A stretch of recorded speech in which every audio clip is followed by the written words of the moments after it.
Pottawattamie County is adopting new laws for wind and solar power, and there had been community pushback. Our Bella Caracta is on your side with how this will impact the neighborhood. She joins us live in the studio tonight. And Bella, these changes are long overdue.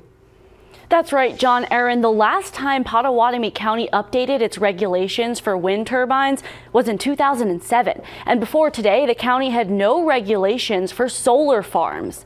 Well, now city officials say the new regulations will keep up with the growing and evolving renewable energy industry and protect the people who live in the county.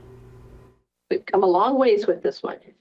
Board Supervisor Sue Miller, along with the other 4 Pottawattamie County elected officials, have been considering community input on wind and solar regulations for the past 6 months.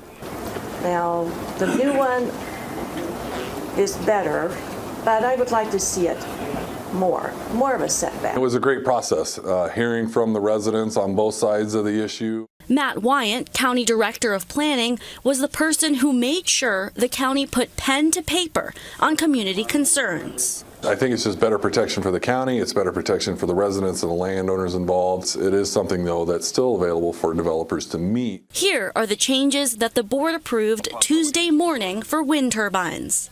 A 3-mile buffer from small towns, parks and recreation sites, and the Council Bluffs Airport. Setbacks now must be at least half a mile from a house. Before, the requirement was just under 0.2 of a mile. The new ordinance also requires a setback from property lines to be just over a 1/4 mile. The old ordinances did not have a regulation in place for that.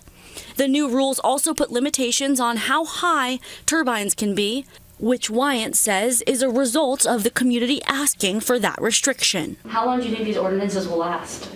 I mean, 2007 was the last one to now.